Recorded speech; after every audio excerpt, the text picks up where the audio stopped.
कोई डॉक्टर नहीं जिसके पास हमने इलाज नहीं करवाया, हर जगह पर इलाज करवाया पर संतान का सुख नहीं। बहुत सारे वेदों को दिखाया, टेस्ट ट्यूब भी करवाया, डॉक्टर ने कहा कि तुम्हारे घर में संतान नहीं होगी, संतान का सुख नहीं होगा, तो हमने टेस्ट ट्यूब भी करवाया, टेस्ट ट्यूब भी करवाया तो भी हमें संतान का सुख प्राप्त नहीं हुआ। गुरुदेव 2022 में भाटापारा में पहली बार आपकी कथा सबके कहने पर सुनना चालू करें।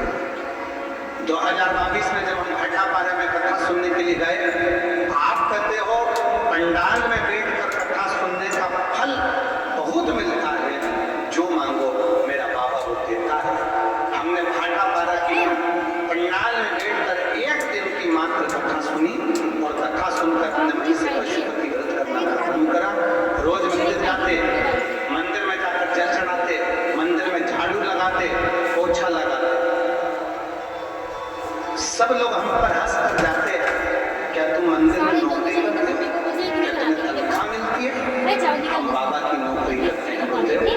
मंदिर में झाड़ू पोछा लगाकर आ जाते, जल चढ़ाकर आ जाते। सारे डॉक्टरों की जांच रिपोर्ट के अनुसार मैं कभी मां नहीं बन सकती थी, और हमने जब भाटापारा की कथा सुनी और शिव मंदिर की सेवा करी तो बाबा की कृपा से मेरा गर्भ ठहरा और 16 अगस्त 2023 को मुझे संतान की प्राप्ति हुई, पुत्र रत्न प्राप्त हुआ। गुरुदेव डॉक्टर भी आश्चर्य में है कि तुम्हें कभी औलाद नहीं हो सकती थी तो औलाद कैसे हो गई? ये शिव की कृपा है जो 16 अगस्त 2023 को मेरे घर में पुत्र रत्न की प्राप्ति हुई। और एक लाइन अच्छी लिखी है, मेरे भोले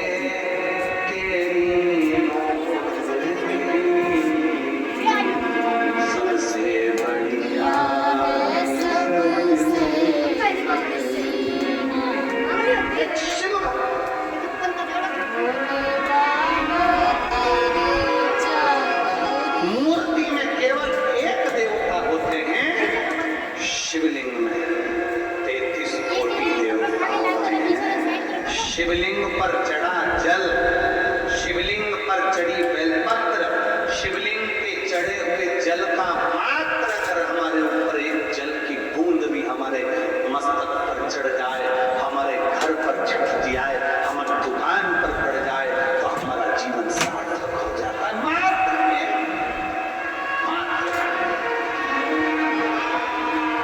बोल बम का नारा है, बोले तेरा सहारा है, बोल बम का नारा है, बोले तेरा सहारा है। एक बूंद जल में भी वो भला में प्राप्त होता है।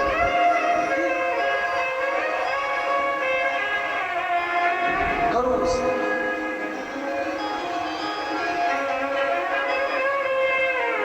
जब से तेरा नाम पार्वती जी ने पूजा की थाली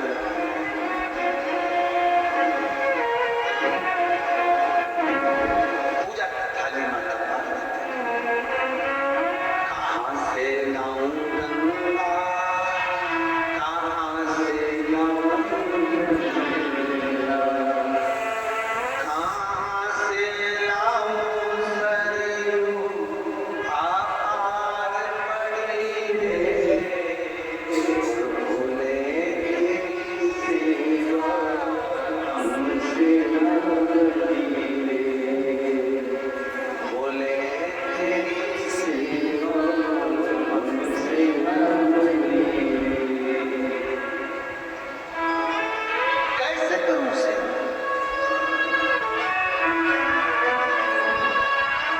कैसे करूं आराधना? पार्वती पूजन की थाली लगाकर खाई। जो माता पार्वती जी ने पूजन की थाली लगाई, सावन महीने की पूजन माता पार्वती जी नियम लेकर शंकर की आराधना में शिवरात्रि थोड़ा नियम लेकर पूजन करने वाले की परीक्षा भगवान लेता हो। जो नियम लेकर कथा सुनते ना, मैं अब की बार जो नया रायपुर में कथा हो रही है पूरी 5 दिन की सुनूंगी, पक्का नियम ले मालूम पड़ा कि कहीं कोई मेहमान घर में आ, फिर नियम लिया मैं अब की बार कथा पूरी सुनूंगी। मालूम पड़े कहीं दूर के रिश्तेदार के यहाँ कुछ हो गया।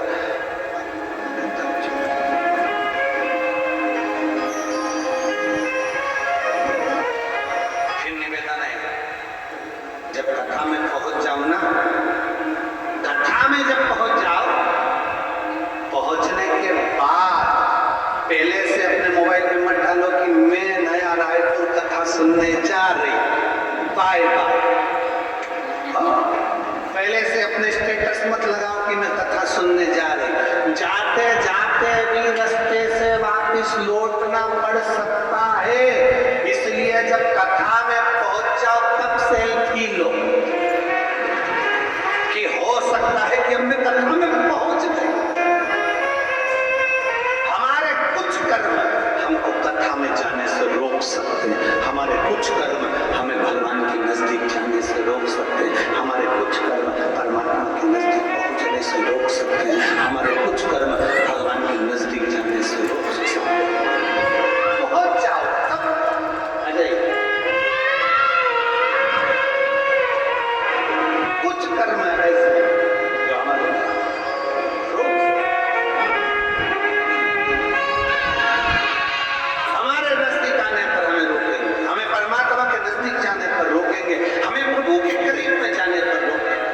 हमारे जब पहुंच जाओ तब मानो और खुद फिर चिमटी घोड़ के देखो, हाँ सही में पहुंच गए। एक बार जोरदार ताली बजाओ। 13 वर्ष के बाद डॉक्टरों की रिपोर्ट के अनुसार संतान का सुख नहीं, पर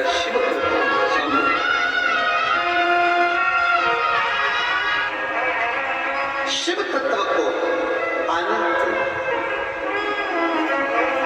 पार्वती जी ने नियम ले लिया, सावन का महीना है, मैं शिव की आराधना में लीन रहूंगी, शंकर की आराधना करूंगी, शिव तत्व में डूबूंगी।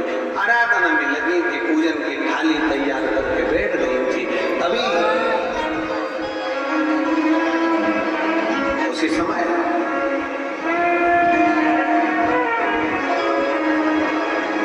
जलंधर ने पार्वती को पूजन करते समय देखा।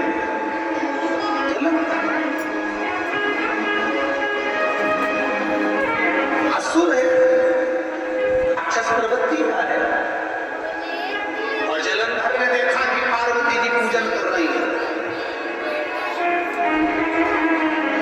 पहले कथा में कहा है, क्रीम की चमक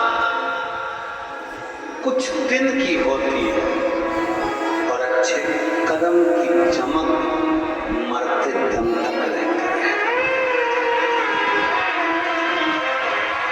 क्रीम की चमक थोड़े दिन की है, अच्छे कर्म की चमक मरते दम तक है, आखिरी तक रहेगी चमक तुम्हारे चेहरे पर, अगर कर्म अच्छा कर रहा है।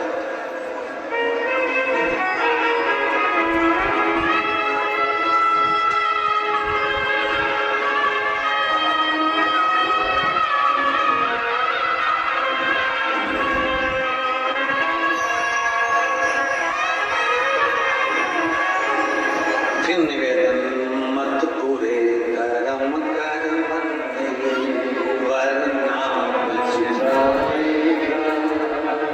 बच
पतिव्रता धर्म का पालन करने वाली है, पति को परमेश्वर मानने वाली है, वो वृंदा तुझे परमात्मा की तरह पूजती है रे जलंधर, और तू शंकर भगवान की अर्धांगिनी माता पार्वती जी को तू गलत दृष्टि से देख रहा है। तेरी बुद्धि मारी गई,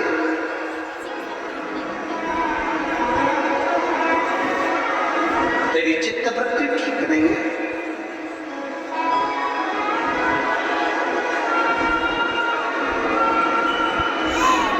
पराई नारी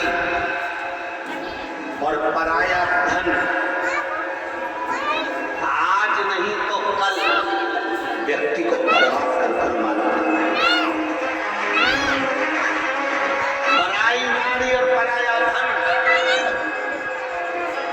अभी अच्छा लगेगा पर एक दिन बर्बाद। लंका अधिपति रावण की नगरी में पर नारी माता जानकी जी गई और पूरी राजा की नगरी जलकर भस्म हो गई और पूरा वंश मिट गया।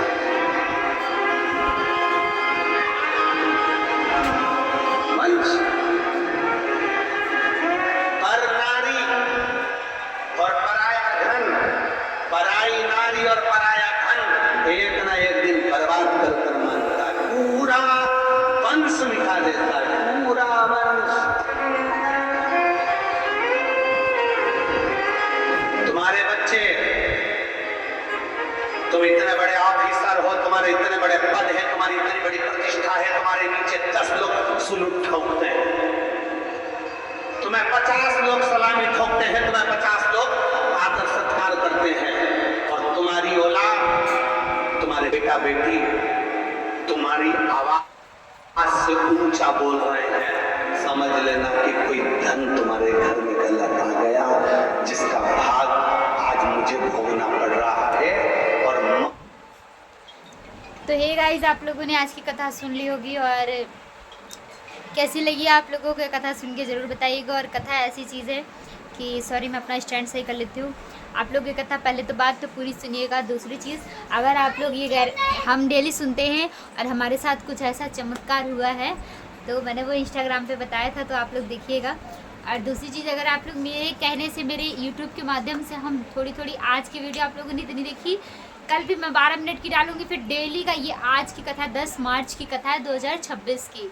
तो आप लोग अगर सुनते रहेंगे तो मेरे बराबर आप लोग जुड़ के और सुन सकते हैं। और जिसको जिसको अच्छा लगेगा वो एक बार लाइक ज़रूर करिएगा, और वीडियो अच्छी लगे तो चैनल को सब्सक्राइब ज़रूर करिएगा, ठीक है। और आगे की कथा कल को देखने के लिए ज़रूर एक बार सब्सक्राइब कर लेना, ओके।